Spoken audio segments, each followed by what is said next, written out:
Hello and welcome to the Ice Guys. This is the show that takes you into the world of the National Hockey League. Every game, every day, from a betting perspective. With pro sports handicappers, Ian Cameron, Alex P. Smith, and various guests from the world of hockey and sports betting. And now, here's your host, Ian Cameron.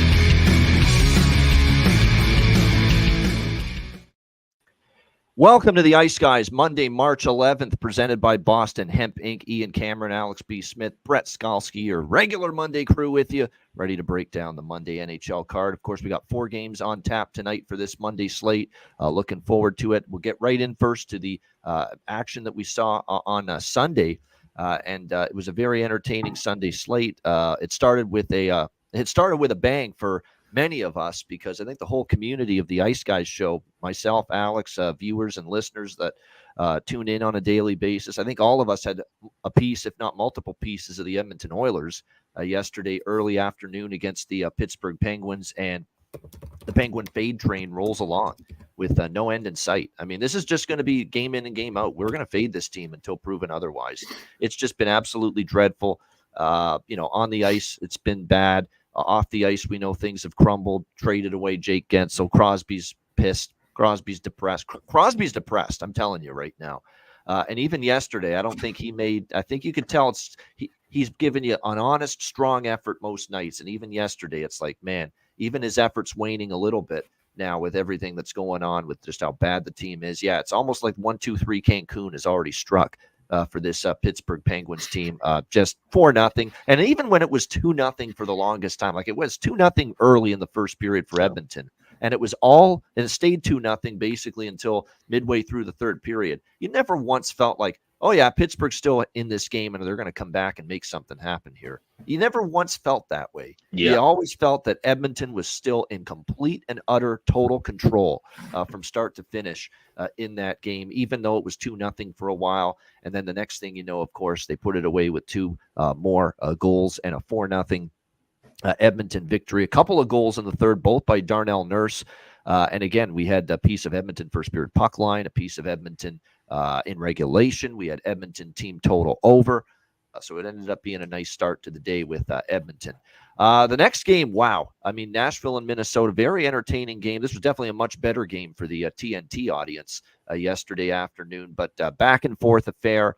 The Minnesota Wild just, they're not going away as far as the wild card race is concerned. They find a way to win it 4-3 in overtime after Ryan O'Reilly ties it 3-3 in the third period. And one of the more, surprising and unique and different things that we have seen at the end of an NHL game, John Hynes making the conscious decision at 3-on-3. Now, this wasn't a delayed penalty call, by the way, on the Nashville Predators. This was just 3-on-3. We're going to take the goalie out, and we're going to play with an extra attacker. And I don't know what possessed him to do this.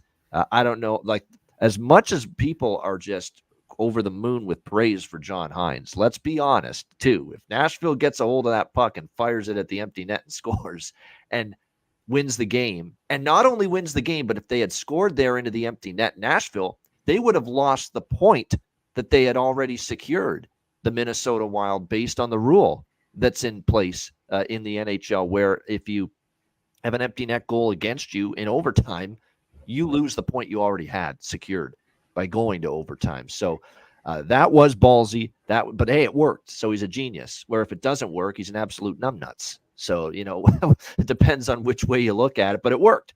So he doesn't have to hear the flack. He doesn't have to hear the negativity. He doesn't have to hear the criticism. It worked. It was gutsy. It was ballsy. It was all those things you want to mention. And it worked. And Minnesota, of course, scores basically 5-10 seconds after he pulled the goalie. So a big win for Minnesota. Again, it's still looking tough for them as far as making the playoffs, but they're still alive mathematically. They're still in the hunt. They're still in the mix. And certainly they needed a win against a team they're trying to catch, Nashville, and they were able to get it 4-3 in overtime. But, Alex, I couldn't believe what I was seeing there with the end of that game. Yeah, that was absolutely fantastic. I mean, just good back and forth hockey. Two teams, great rivalry. We saw a couple of great fights in that contest. The crowd was into it for the majority of the game, but to see that finish, and you got to give some huge credit to John Hines for just having the balls to pull the trigger on a move like that. And clearly, that had to be something that they saw. Maybe the video team too. Shout out longtime video coach Jonas Plum with the Minnesota Wild. I'm sure they may have seen something where we have some kind of an edge to where we can, if we have a 4-on-3 spot, we have a chance to do this in overtime or play with an extra attacker that we can capitalize on this situation. So I don't know what it was they saw that made them pull this off. And also Marc-Andre Fleury selling it perfectly. He was already aware of the fact that Hines was going to make this change, so he knew going into the overtime that he'd be able to do this. The little hesitation of him skating to the bench and then officially going off, which kind of made it seem like, is this a delayed penalty? I think that kind of tripped everybody up. Certainly people in the stands as well. But I think people on the ice, especially Nashville players, were kind of caught a bit off guard thinking, hey, what's going on here? And next thing you know, clear open spot, and then the no-look pass to set up the game-winning goal as well. It was just absolutely fantastic. That's one of the more memorable plays in Minnesota Wild history, and certainly something that'll be remembered in NHL history as well. I don't think we'll see that happen too often moving forward, though.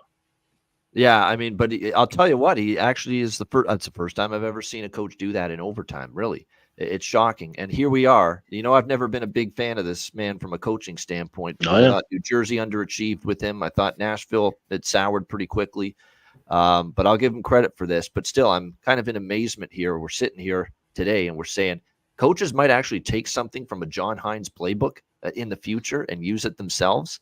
But here we are. Might end up happening after what we saw yesterday. That maybe another coach will have the guts to try something like that in overtime when his team's desperately in need of points to try to make the playoffs. And remember, these coaches are playing for their jobs. They're trying to make the playoffs with every fiber in their being. And I think that's the thing with Hines making this call, right? Do we really know if John Hines is sticking around in Minnesota after this season? I think that's one of those kind of gut calls where, okay, if it failed, you obviously got to have some explaining to do to Bill Guerin and the upper management if you lose that game and lose that point.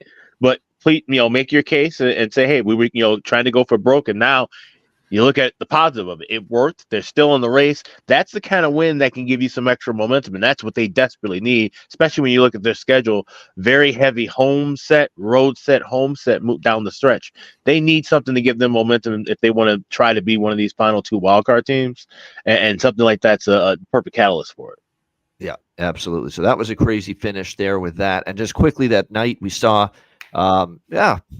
we thought we could sweep this little ensemble we had with the Arizona-Chicago game, but it unfortunately Connor Bedard had other ideas. He doesn't give two shits about our bankrolls last night, and he was absolutely outstanding. It was just one of those nights the puck was following him around all night. He was just absolutely tremendous. 2 goals, and then the pass he gives Tyler Johnson. And you can't even call out Arizona. What happened to Arizona? Bad defense. You can't even call it out on the Tyler Johnson goal, for instance. That's just an incredibly skilled, talented hockey player making a tremendous play, tremendous vision, to be there at the top of the dot, the face-off circle, and then zip a beautiful tape right on the money, too. Like totally on line, right on the stick of Tyler Johnson at the side of the crease. And there's absolutely zero chance the goalie or anybody defensively is stopping that for the Arizona Coyotes. So it was one of those nights for Connor Bedard. 7-4 for Chicago as they beat the Arizona Coyotes twice in less than a week. But we do get the team total. We do get the first period puck line in that game. And I actually had a little piece of the full game over as well. So we'll take it.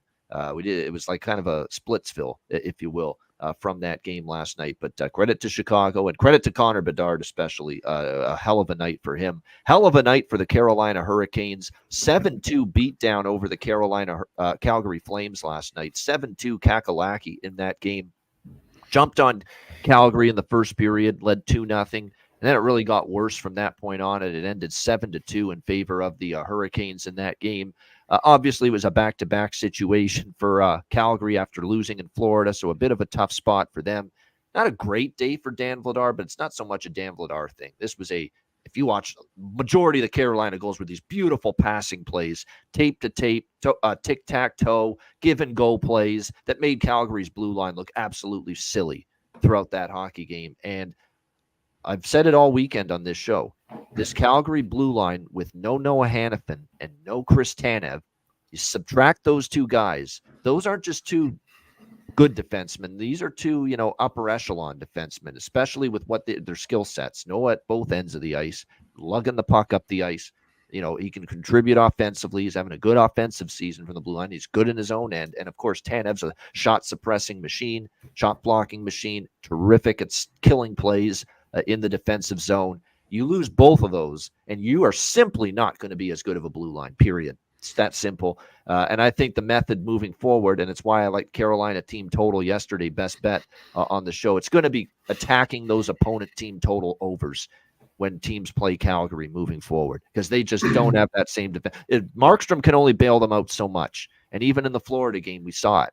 The team was horrid in front of him. He could only bail them out so long, especially when they play good teams like they did Florida and Carolina this weekend. So team total overs for teams playing Calgary makes a lot of sense to me moving forward. And we obviously cashed an easy one there with Carolina team total over last night. And then the final game was the New York Islanders really rolling Anaheim start to finish 6-1, and a rare, kind of a rough night for Dostal. Dostal's been good lately, not one of his better nights last night easily. But hey, Betty Crocker's going to burn the odd cake every now and then, as I say, and it definitely wasn't one of his better outings. But credit to the Islanders. They have clearly pushed their way up the standings. They're on a roll. They're on this win streak, and now they end the night in a playoff spot. They've tied Detroit for the second wild card spot, but they get it based on fewer games played. And then they're just knocking on the door of Philadelphia for third place in the Metropolitan Division. So credit to Patrick Waugh and the Islanders. 6 straight wins for them, and definitely they can start thinking, just maybe we can be a playoff team after all. Brett, what did you think of Sunday's action? Yeah, it was good. I think as a Flyers fan, it was good. It's good to see the Pens where they are. As a rivalry, I always like to see the Pens have a crushing stretch of season, which it looks like the end of the year is going to be. Thought it was real interesting, the Minnesota finish. Sergei Fedorov kind of started that over in the KHL a little bit. And then the last game I watched, I got to see some pieces of the Carolina game, and mainly I was watching Kuznetsov, who looked like he was comfortable, fit in nicely, and looks like he's going to be a pretty good addition, I think, for them down the stretch. And you're right. I know you're taking great pleasure in Pittsburgh's demise. There's no question. But now as a Flyer fan, you got to start being a little concerned about the Islanders now, right on your heels now in the race for third in the Metropolitan Division. So it'll be interesting to see how that plays out. And, of course, Detroit has kind of fallen apart here these last few games without – amazing. You take Dylan Larkin off the team, and they've looked atrocious. The Islander game, obviously the Arizona game was brutal. And then the Vegas game, they lose on the back-to-back over the weekend. So the Red Wings aren't assured of anything anymore either. Yeah. They've got to try to right the ship badly. Alex, the night games, obviously, I know you want to talk Chicago. What did you think there? Yeah, well, I mean, this is the confliction of being fan and better, right? As a fan, it's a fantastic fucking game. Connor Bedard putting the team on his back when they needed it. Keep in mind, they were dead in the water the first 20 minutes. The handicap was spot on point. There was a bad goal that was given up by Soderblom, and it looked like we were going to be well on our way toward possibly rolling. Like I said, didn't get the first period over, but that was a little dicey because we were kind of congruent on needing a Hawks goal, thinking that the offense maybe could show up, and if it would show up, it showed up early. That was completely in the reverse. They made adjustments in the second period, and clearly there's something they see against Arizona where they feel they can open up the offense, because we've seen now a combined 12 goals in these two games against the Coyotes. It's a damn shame divisions don't work like they used to, where we used to play teams 8, 9, 10 times in a season, because it seems like we'd be beating the shit out of Arizona often. But Colin Blackwell with a hat trick, first career hat trick. And after he had the statements post trade deadline saying that he's happy he didn't get moved, he's been bouncing around everywhere. He wants to set his suitcase down and plant his roots in Chicago. And I say, Kyle, go for it. Sign this guy to a couple of year deal. Definitely he would be a good, bottom 6 addition. He's a guy who can give you some top 6 forward minutes if you have injuries. He has proven his worth moving forward in this rebuild, that he belongs here. So great game by him, great game by CB98 as well. And Soderblom, as long as he's playing Toronto, Arizona, this guy's actually an NHL goalie. It's just the other 28, 29 teams he's got to play and figure out moving forward. Yeah, exactly. So credit to Chicago. Nice win for them last night. All right, let's get to Monday's card. We got 4 games on tap, and we will begin in the Big Apple. It's the New Jersey Devils taking on the New York Rangers. We've got the the Rangers rather, minus 135 home favorites, 6.5 the total here in this game. These two teams played recently, of course, and it was that game where, it was just a brutal game for New Jersey. It got away from them. It was 5-1 Rangers, February 22nd. That was the game where Rempe hits Bastion, ends up leaving the game. It was a brutal game, brutal night for the New Jersey Devils. Rangers now have won both meetings this year against the Devils, 5-3 and 5-1. The New Jersey Devils, with you look at this sample size, 3 games since the coaching change. Lindy Ruff fired, Travis Green taking over as the interim coach, 1-2 in the first 3 games. They basically beat the teams that are bad and they lose to the teams that are good. That's exactly what they've done here in the first 3 games since the coaching change. They play someone good, not up to the task, lose 5-3 to Florida, lose 4-2 over the weekend to Carolina. In between, they beat St. Louis, and I was on New Jersey against St. Louis in that game.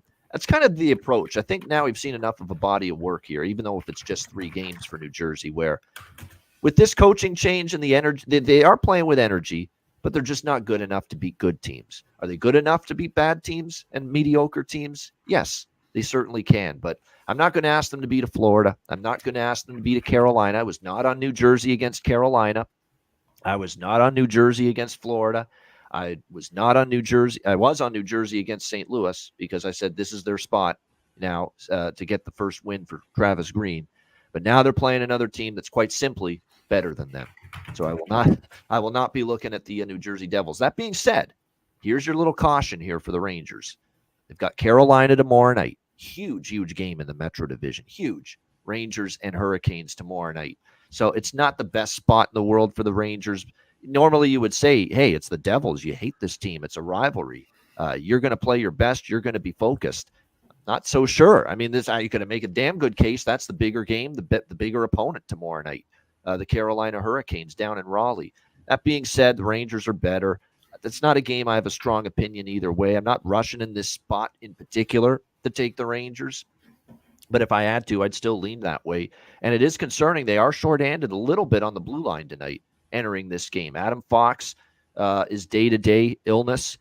Didn't partake in the pregame morning skate tonight, the game day skate this morning. So he's a game-time decision. Jacob Trouba's out, of course. So you're looking at Chad. Well, they got Chad Ruedel for a reason at the trade deadline for depth on the blue line. He's going to make an appearance on the blue line tonight, get into game action. Zach Jones, it looks like, will as well to join Schneider, Miller, Gustafson, and Lindgren on the Ranger blue line. So, we'll see how this one goes. But like I say, I'm not back in New Jersey against a better team right now. They've shown me, even with Travis Green behind the bench, they're not beating good teams. They're not good enough to beat good teams right now. But in this spot with Carolina tomorrow night, minus 135 on the Rangers, who, by the way, are probably going to have Jonathan Quick in net tonight, with this being the front end of the back-to-back. Yeah, Quick for the Rangers, Kokkonen for the Devils. So I'm actually leaning over a little bit in this game. First period over, full game over, staying away from the sides. I know Quick's had a nice season, but a lot of the best work from Jonathan Quick was October to December, not so much January to March. We've seen a little bit of a downgrade in his performance, I think, post the new year. So the overs are of interest to me for sure in this game, especially with the very real potential of a Kaapo Kokkonen sighting. Kaka, that's going to be his new nickname. And no, not that soccer player from Brazil from 3 decades ago or 2 decades ago. This is another Kaka, our own hockey version of Kaka, Kaapo Kokkonen, who's been playing like Kaka for the better part of the last several starts. Alex, what do you think here? Devils and Rangers. Yeah, and I was just about to say, if you fly Kaka from San Jose to New Jersey, it's still Kaka and it smells just as bad. So give me the over. Full game, 6.5, first period, over 1.5. I'm staying away from both teams to score. We'll be on the Rangers team total as well. In fact, that's actually the play I like the most out of this game. I just trust them to get the goals. But now with Quick, it most likely going in net too, that will get me on that full game over. I think New Jersey will be able to get some goals. This is still a rivalry, and I don't think the Rangers are looking past anyone. Like I said, you have a chance to put your rival away and earn points. You're trying to, chase, the top of the range right now. Play everybody tough. And like I said, you can't afford to have look ahead spots because you're going to have tough games down the stretch, night in and night out. There's no really downtime to look at unless you've clinched everything, and that'll be coming weeks from now. So I expect the focus Rangers bunch here tonight. They should get the win, so maybe grab a little bit of Rangers money line. I don't want to do that pregame. I feel like maybe we get enough goals back and forth. If we can get a 1-1 score, we could probably find a spot. Maybe we can get Rangers at a little bit of cheaper of a price money line, but definitely liking the overs and definitely rolling with Rangers team total over 3.5 in this game. Yep, over bifecta here, I think, for me with Devils and Rangers, over 1.5 first period, over 6.5 full game. Although I'm going to take the 6 minus 122 at Pinnacle. I'll lay the minus 122 at Pinnacle to get over 6 instead of 6.5. Yeah, I would lay that. I don't have the Pinnacle option, but I certainly would advise laying of pricing and trying to find a 6 there. Yeah, I like the security of 6. To me, that's the biggest. To me, 5.5 to 6, the difference is not as severe, not as big. But you tell me I can get a 6 instead of a 6.5 when I like an over. That's big to me because 4-2, like I say, is a very common type of score. So this is an interesting game, though, just because, it's the Devils, they will get up for the Rangers, especially losing twice to them. The Rangers do have Carolina. That's why I'm a little leery of the Rangers, but I still lean Rangers. And if you're going to play the Rangers, I even might jump in on that team total. That team total at Pinnacle is plus 116. Okay, that's a really, really, really good price, especially if Kokkonen is in net. To play New York Rangers team total over 3.5. Again, plus 116 over at Pinnacle, the reduced juice book, which is just a godsend and one of my top book options, sports book options for sure. Them and Bet365 and BetMGM and FanDuel. Those ones for hockey for me are the top 4 in my opinion. The ones I use the most anyway. What do you think here, Brett? New Jersey, New York Rangers. Yeah, I think we're all on the same page. I'm also going to go with the first period over, Rangers team total. I like the over 6.5, but over 6 is a better option if you can have it. And but I am also going to add the both teams to score in the first period. I think with the banged up Rangers blue line, the revenge factor from a short time ago for the Devils, and you got Jack Hughes and Timo Meier. They're playing well the last couple of games. 9 goals between the two of them in the last 5 games, 14 points. I think they can get one early. So, like Alex said, we see a 1-1 score. Maybe at the end of the first period, everyone's happy. So you like the trifecta with this one. But it's almost like a quadfecta with the Rangers team total. Right, over. pretty much, yeah. Exactly. If you throw in the team total, look, no doubt about that. As far as props go for this game, I do want to mention there's a couple things here. Roslovic, let me see. Obviously, we used him as the bargain bin Saturday. He did not score, but he still got value as far as I'm concerned on the top line. But if you're looking for someone that's really, really, really, really producing right now for the Rangers, that would be Vinny Trocheck. 3 goals, 4 points in the last 3 games. Any Vinny Trocheck props, certainly I would think are well worth a bet here in this game tonight. On the New Jersey side of the equation, it's taken a while for this guy to get rolling, but suddenly Timo Meier is starting to show up a little bit here for the New Jersey Devils. I mean, really show up. He's got goals in 5 straight games coming into tonight for the Devils and 8 points during that span as well. So we're talking about a 5-game goal scoring streak right now for Timo Meier of the New Jersey Devils. So, it's difficult to turn that. Again, the prices for him, now that he's starting to score again, if you look at the player prop pricing, it's starting to get to the point again where now they're adjusting again because this is this is probably the best stretch of hockey he's played in New Jersey as a member of the Devils since the deep trade last year at the deadline with San Jose. There's no question. He's finally starting to play a little bit like the player they hoped they would be getting. And you can get plus 195 or so with Timo Meier to score. For a guy that scored in 5 straight games to get plus 195, I know it's not bargain bin pricing, but plus 195 at Bet Rivers, plus 190 at BetMGM. That still ends up being a pretty good price for a guy that scored in 5 straight games for the New Jersey Devils.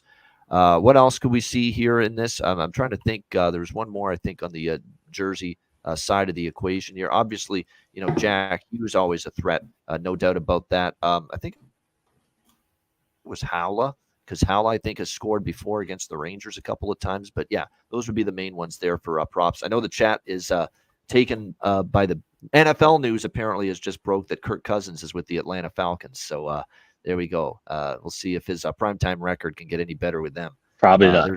Probably not. No, they continue to look for a quarterback over and over again, that team. And I don't know if that's going to be the answer. All right, St. Louis Blues and Boston Bruins. We've got Boston minus 230, home favorites, 5.5 the total here in this game. I'm not back in St. Louis.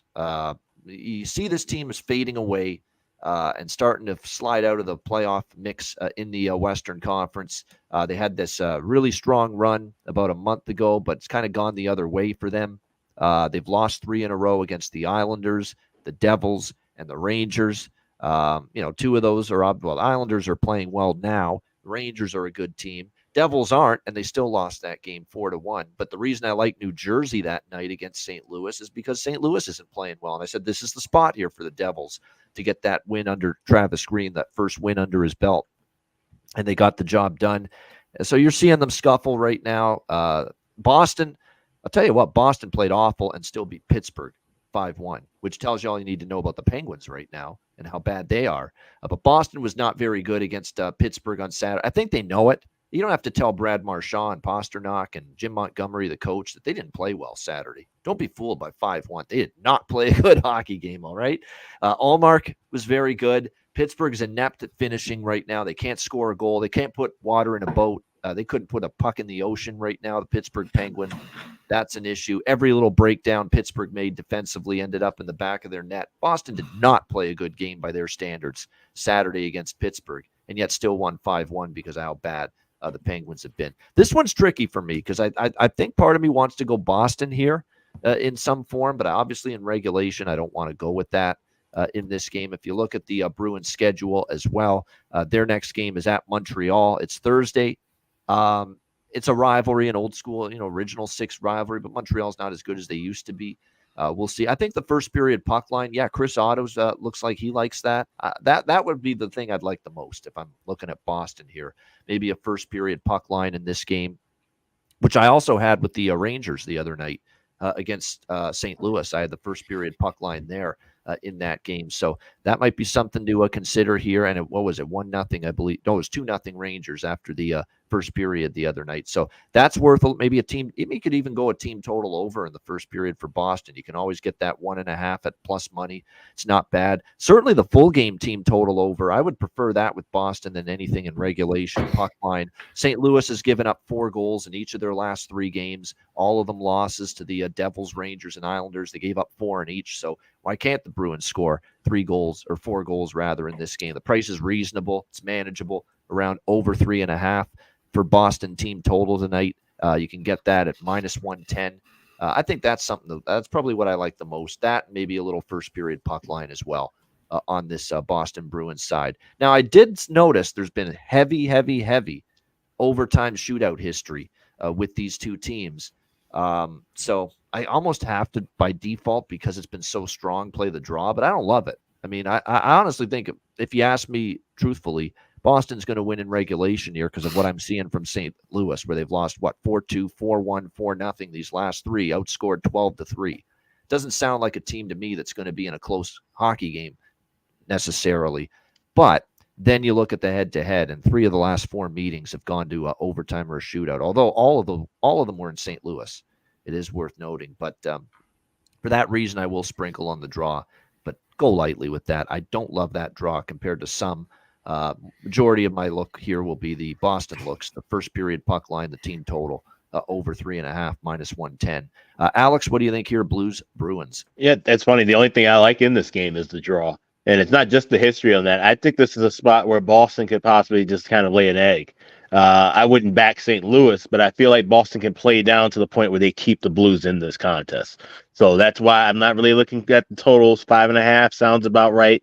If we get a goal early here and we see a 6.5, I might even go under 6.5 potentially. And I could see this one kind of just slowing down. Boston doesn't need to. What are they going to prove by blowing out St. Louis 8-2, right? their main thing with some of these games will be, like I said, that even with Montreal, I could be a little bit more jazzed up for that. This definitely feels like a spot where it's a Monday night. Take it easy. Crowd's not even going to be that hyped up. Get your 3-2 overtime win and get out of there with 2 points. It just has that vibe to it. So I'm taking the draw plus 360. Yep, that's exactly why I'm on the draw, just because while I do think Boston's got the potential, if they do crank it up a notch here, to win 3-1 or 4-1, something like that tonight in this game, I could also see them playing down again. They shouldn't, because they played down. They had their play down game against Pittsburgh. Even though they won 5-1, that was a play down to their opponent game because they didn't play well. And again, Pittsburgh's just too inept and too bad right now to take advantage of it. At least St. Louis, if they play that way again tonight against St. Louis won't be as inept as Pittsburgh. Right.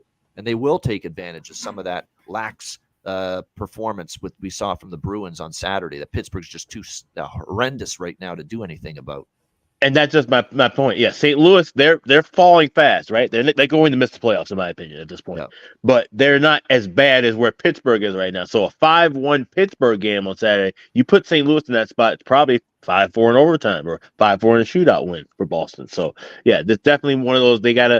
Boston, if they want to win this game big and cover the number and do all for their fans and the supporters, they got to come out hot early. If they let St. Louis hang around early, this thing could be close all the way through. And it's kind of a strategical thing for me too, because I know if I lose the first period puck line, I know if I lose the team total over on the Bruins, that probably means the draw is going to be live. Mm-hmm. That's the way I look at it as well. Yeah. What do you think here in this one, Brett? St. Louis and Boston. Yeah, the only thing I'm on here is the Boston team total over 3.5. Going back to what you said, St. Louis has given up 4 goals in the last 3 games, and Boston scored 4 in 3 out of the last 4. So I'm just going to stay on that Boston team total. All right. Bruins team total over as well for Brett. As far as the prop market goes in this game, Jake DeBrusk starting to heat up. 2 goals, 6 points in the last 4 games for Jake DeBrusk. In fact, he's had multi-point games, Jake DeBrusk, 3 of the last 4 for the Boston Bruins. So this is one of those spots to take an over 1.5 points on a guy like Jake DeBrusk. Again, 3 of the last 4 games, he's had 2 points in the game. So that is definitely something you want to make note of. He has definitely started to heat up for this Bruins team. Someone in the chat, Taylor, 1,000% right. 1,000% right about this guy right now. Pavel Zacha just recently returned from a little bit of an absence here for the Bruins, and look what he has done here these last 4 games since the Toronto game in Toronto last week, a week ago tonight. Pavel Zacha, since that time in 4 games, has 5 goals, and he has 7 points. So anything and everything Zacha here tonight. Pavel Zacha goal, Pavel Zacha assist, Pavel Zacha take a shot over 1.5 points. You'll get, it looks like plus 375 or better with Pavel Zacha over 1.5 points. So it's definitely something to look at. He's just feeling it right now for this Bruins team. And the other one is the Morgan Geekie, of course. Morgan Geekie has been a great find for the Bruins. He's got 5 goals in the last 6 games, back-to-back games with a point. He's got 6 points in the last 5 games or 6 games as well for the Boston Bruins. So those are really good looks. All 3 of those guys, DeBrusk, Zacha, and Morgan Geekie for the Boston Bruins for props here, not only tonight, but moving forward, because this is now over a week that all 3 of these guys have been making it happen offensively for this team. And then the other side of the equation, as far as the Blues, now I don't know how much scoring the Blues are going to do, so be careful here. And you look at some of the players that, were kind of carrying the way for them. They've kind of cooled off a little bit. But one player, Braden Shen right now is in a massive tailspin, the captain as far as offense goes. But even, Jordan Kyrou, he's kind of cooled off the last couple of weeks. Won't you be my neighbor? Jake Neighbors has even cooled off here a little bit in this recent stretch. Just 1 goal for him since February the 15th. Really, the only guy that's been decent lately, and even he's gone goalless in 5, is Buchnevich. Toropchenko is the one that's got the value. He's been on the 4th line, and yet he's snuck up and scored goals, on occasion here for St. Louis. So that's really the one that I think's got the best value here tonight for props on their side for this game tonight. All right, next up, we've got the Washington Capitals and the Winnipeg Jets. Winnipeg, minus 220, home favorites in this game. Total sitting at, it looks like 5.5 in this game. shaded to the over.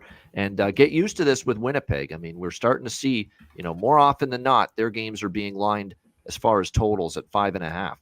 And we are seeing that once again here tonight with their game against the Washington Capitals.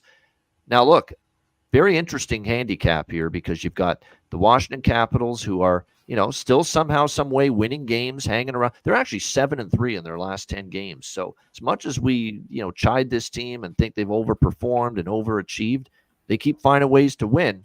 That being said, their last 2 victories were to Pittsburgh and to Chicago. So there is some degree of, let's pump the brakes right here with the Washington Capitals. We'll see how they fare here, taking a pretty gigantic step up in class here against the Winnipeg Jets.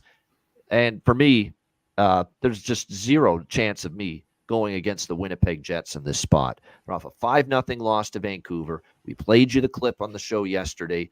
Rick Bowness saying not a single player on the team showed up. Not a single player on the team played well or had a good game. And he was not happy about it. So this feels like a Jets response type of spot for them here in this game tonight against the Washington Capitals. One little concern here is this truly has been a tough nut to crack for the Winnipeg Jets. They have struggled with the Washington Capitals in the past. 4-0 for Washington in the last 4 meetings, 6-1 in the last 7 meetings as well. And you have to go back to February 27th, 2020 to find the last time the Winnipeg Jets beat Washington. And that was a 3-0 win back on February the 27th. So this is not the easiest bet to make, but there's a part of me that feels a little bit concerned given the series history and success Washington's had head-to-head with Winnipeg. But I'm going to take a Winnipeg first period puck line, Winnipeg full game puck line, Winnipeg team total over trifecta, like a Jets trifecta type of deal. I still am not totally buying into Washington going on the road against a Jets team that should be in a mood to respond to the criticism of their head coach, Rick Bowness, here tonight in this game. And if you look at Winnipeg's schedule, they play Nashville next up. It's not, Nashville's obviously battling for the playoff spot, but they're not really in a battle with Winnipeg for anything in terms of in the same race. I think it's a spot for Winnipeg to respond. And keep in mind, Winnipeg off a loss, been pretty good all year. They lost to Dallas. They went to Carolina, beat the Hurricanes after that. They lose to Seattle at home 4-3. And how did they respond? And Rick Bowness was a little upset with that game and the way they defended against Seattle. They went to Seattle and shut them out 3-0. So they have definitely been a good response team the last few times we've seen Winnipeg off a subpar game. So with some trepidation, given Washington, they're feisty as hell. They won't go away. They're that fly. You try to swat them, and they come right back and start buzzing in your face again. That's basically been Washington all season. But I'm still going to roll with those 3 bets. Smaller variety, split them up evenly between the 3. Jets first period puck line, Jets full game puck line, Jets team total over. Give me the full game over, too. And I know he's going to want to play good defense here. And I might even do over bifecta here as well, over 1.5, over 5.5. Look, it's cheap for this game as far as Washington goes. They've been an over type of team until they played Chicago, but they had gone over and basically 5 straight games had gotten to 6 goals before that Chicago game. I know Winnipeg can be an under team, but I think tonight the focus is get the offense rolling, right? You got shut out 5-0 by Vancouver. Get the offense rolling. And then you look at series history with these 2 teams, and we have seen the over cash in 3 of the last 4 meetings, 5-2, 4-3, 5-2, and 3 of the last 4. So it's been more of an over series history. So, yeah, I'm going to end up with 5 bets pregame with this one. The Jets first period and full game puck line, the Jets team total over, the first period over, the first period and the full game over 5.5 as well. What do you think here, Alex? Washington, Winnipeg. So I have 5 bets as well. Not all the same as you. I have 4 of the 5 that you have. I have the over duo with the first period over and the full game over. I have Jets team total over, and I have Jets first period puck line. Like I said, it's all predicated on I believe this team comes out hot. Even if it wasn't for the comments made by Bonus the post game, I just thought the Jets were going to come out hot against Washington. Like you said, there's been a bit of a history with Washington dominating the series, and keep in mind if you go far back, Winnipeg used to be Atlanta, Washington always beat Atlanta, and that seemed like they just kind of always carried over franchise-wise. But this is a completely different Caps build, completely different Caps team, and I think with the up and down pace, the Jets, I think Caps are playing better offensively, but at the end of the day, if the Jets are really going to take this game seriously and everybody step up, they'll get the offense rolling first, and then they shut things down late.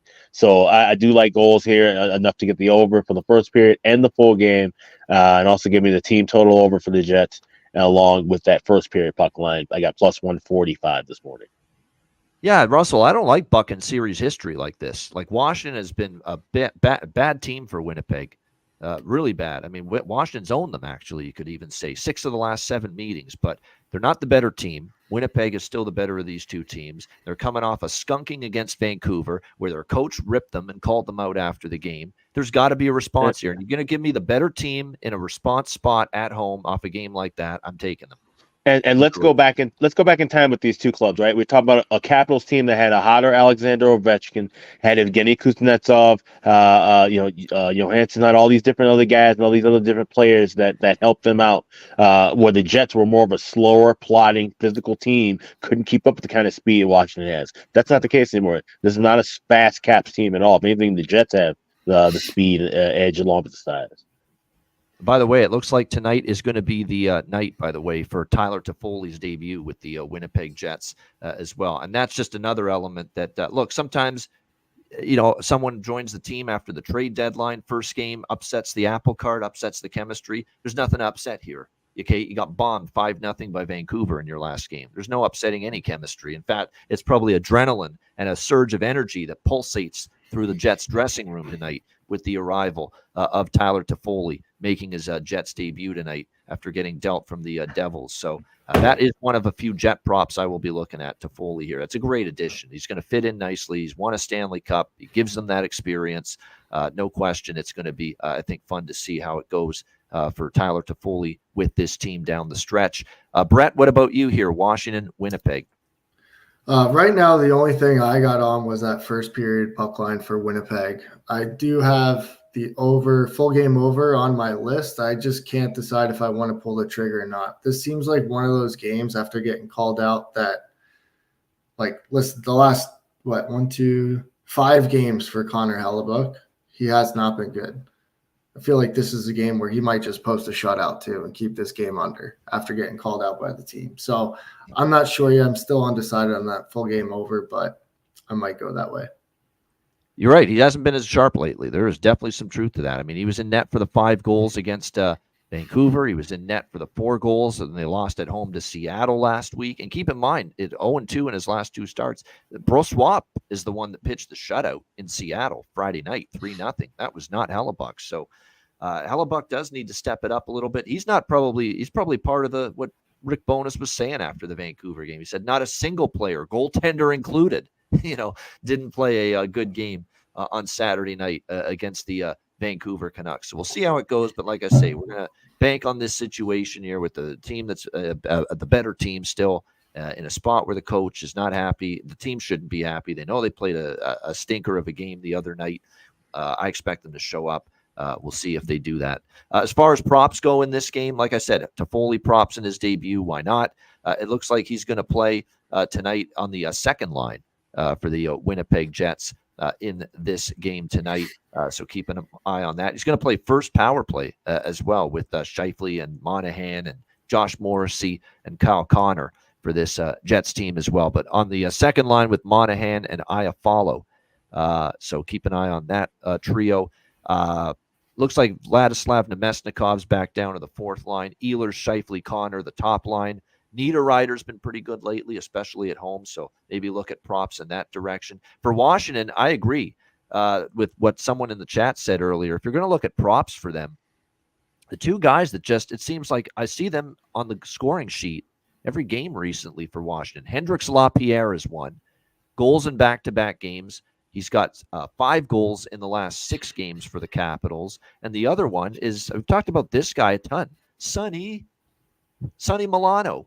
He's on a 5-game goal-scoring streak for the Washington Capitals. So, yeah, Sonny Milano, goals in 4 straight. It's funny. He actually scored against Florida. He was out the next 2 games, I think, for injury or illness. And then he came back, and the last 4 games he scored in each game against Philly, Arizona, Pittsburgh, and Chicago. So you can't deny there's great value with even though I like Winnipeg in this game, there's some good value with those 2 guys in particular for the Washington Capitals based on the way they're producing right now. I mean, Hendrix Lapierre is plus 550 at FanDuel tonight. Sonny Milano with goals in 5 straight games is plus 500 at FanDuel, plus 500 at BetMGM to score a goal tonight. That's just the kind of stuff that doesn't come around every day. Guys that are producing at this clip that you can get at plus 500 to score a goal. And that's what you have with Lapierre and Milano here tonight for the Washington Capitals. All right, the final game of this Monday slate, it is the New York Islanders taking on the LA Kings. Very big game for both teams who are in need of points to not salvage, but to strengthen their push for the playoffs. We've got the LA Kings minus 145 home favorites, 6 the total, shaded to the under here in this game.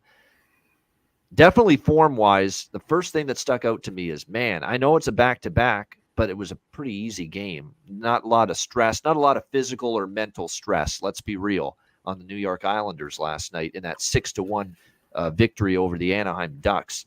Not to mention you get to stay in the same hotel, sleep in the same bed. You just go down the highway to face LA.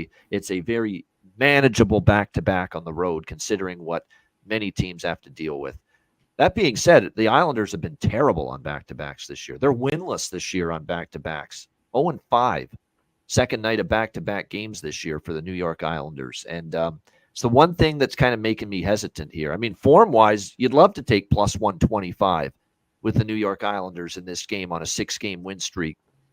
And I still lean that way. But, you know, with the back-to-back spot, with the record of this team, 0-for, winless, haven't won a game on the second night of a back-to-back this year. I don't think I'm going to end up pulling the trigger. I do like the draw. I agree with Chris Otto 100%.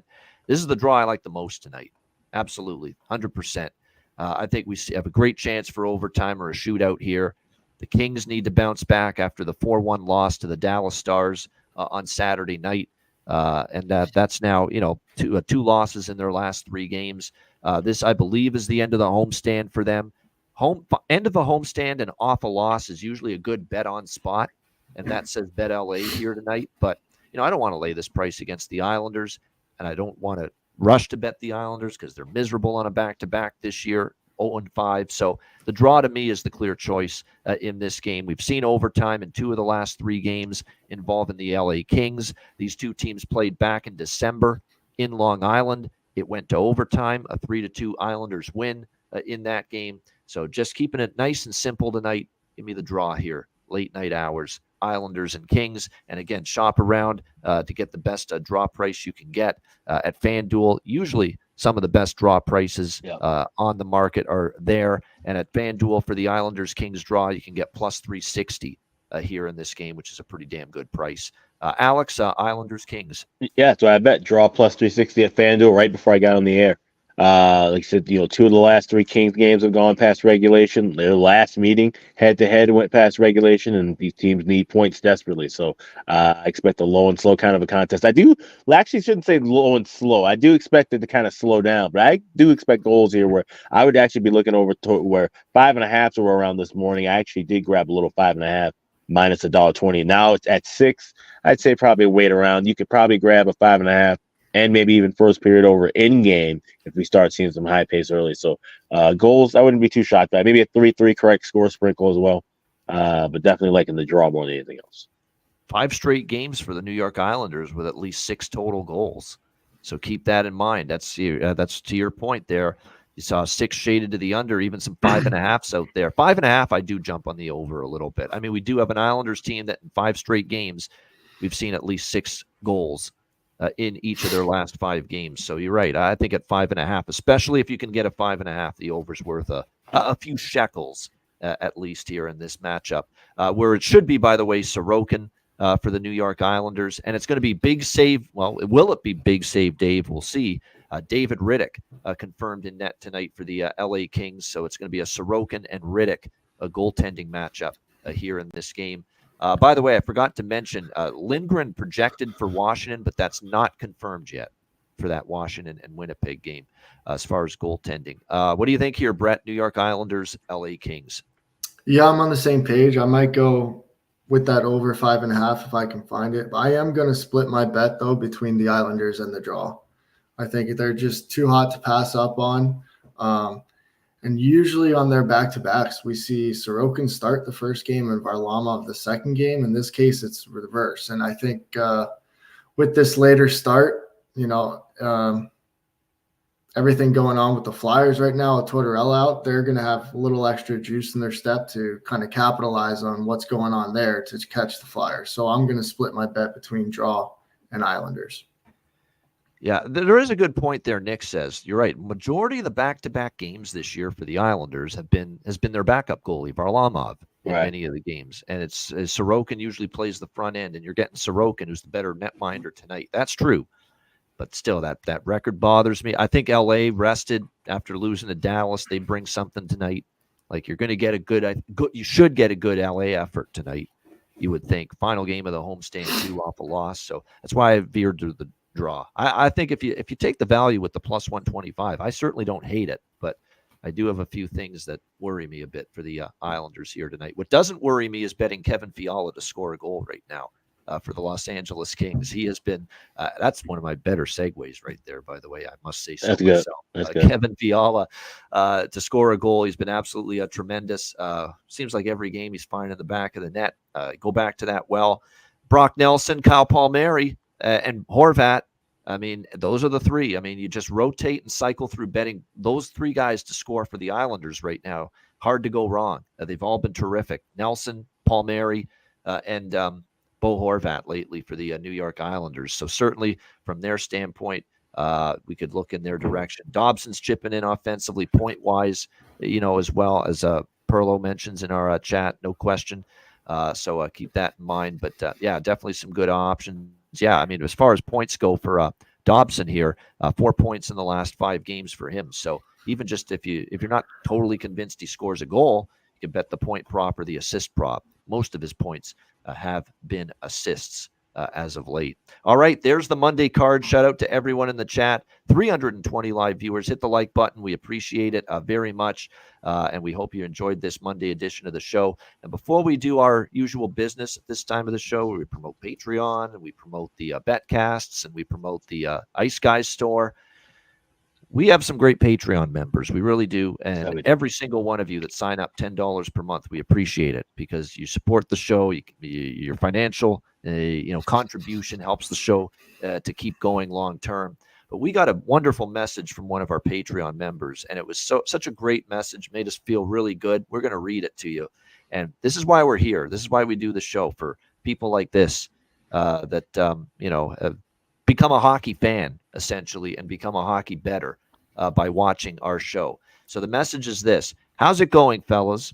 I started taking sports betting seriously early of November last year, and with that, I started betting hockey. I had never followed, watched, or bet hockey much outside of going to the Bakersfield Condors games in the American Hockey League. I went to Google search and I typed in hockey gambling podcast, and the first show I listened to was the Ice Guys, and I have listened to y'all only since that day. You guys by far have the best hockey betting show out there. The amount of hockey and sports betting knowledge I have acquired from all the work you guys do and the show has been insane. You guys have gotten me hooked on the great game of hockey itself. You guys are the best at what you do. The work and the show do not go unappreciated on this side. Thank you, Ice Guys, to the fucking moon. And all I can say is I got to get my Kleenex next to me here. I'm getting emotional. That is, wow. The words are wonderful. We can't say enough how much we appreciate you for sending that and tuning in every single day. And Alex, it just made our day seeing a comment like that. Absolutely. I mean, it's wonderful. And like we talked about that over the years, it's wonderful. We love the people who support this program. And obviously, like I said, we're here to try to bring you winners every day from a betting aspect. And there's plenty of you who may have never, like I said, really paid attention to the game of hockey, even from a betting aspect or just at all as a fan of the sport.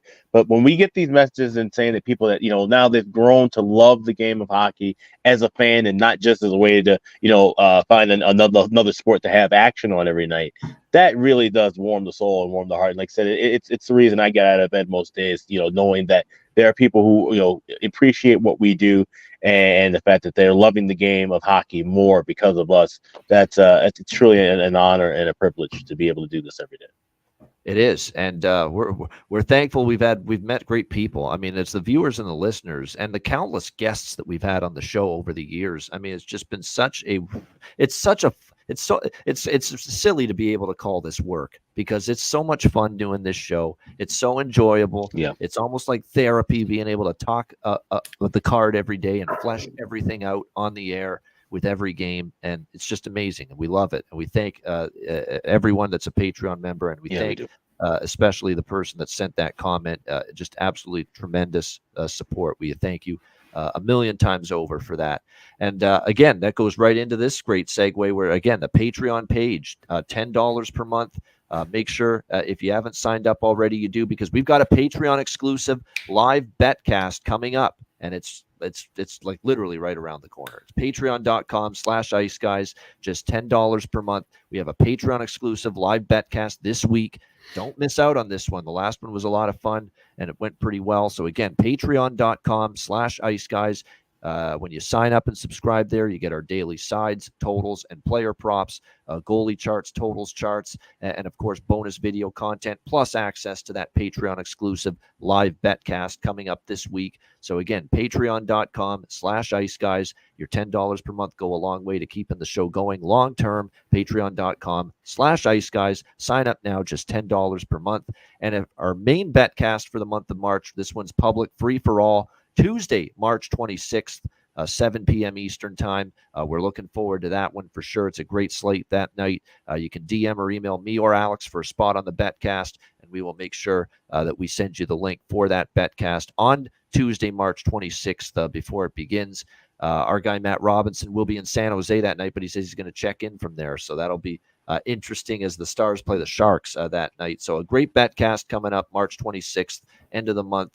Make sure you join us for that. And of course, last but not least, make sure you check out the Ice Guys store. Still a couple of days to get the 20% off offer at the store for anything gear or merch there. Check it out, iceguys.myspreadshop.com. Yes, everything is back in stock right now, and you get 20% off today and tomorrow only. So just 2 days left to save and shop, and make sure you get all of your merch ready. Like I said, it's starting to warm up a little bit. Weather's getting nice. Maybe get a little lightweight hoodie, a little T-shirt, maybe a new ball cap. Replace that old ratty one you've been wearing for years. Get all of it right now at iceguys.myspreadshop.com.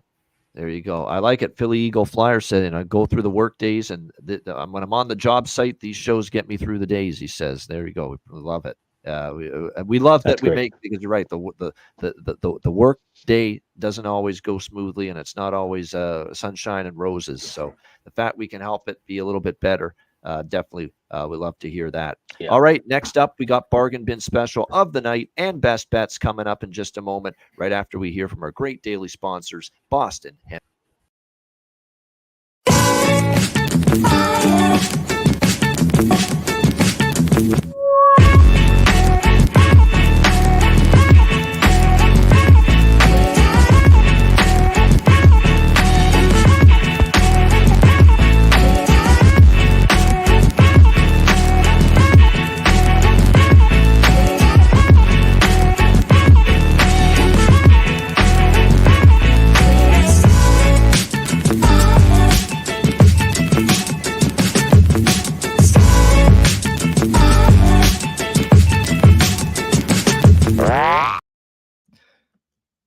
All right, Boston Hemp Inc. Make sure you check them out. Again, you can get 20% off all orders on the website using the promo code IceGuys over at bostonhempinc.com. All right, it is time for Bargain Bin Special of the night for this 4-team Monday slate.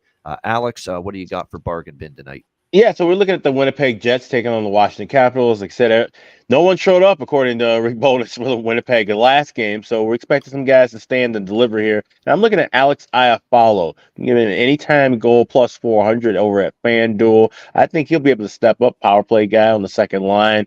And I think he'll be able to help drive the force, get some goals going for the Jets club at home tonight. So Alex Iafallo plus 400. It's my bargain bin special for this Monday.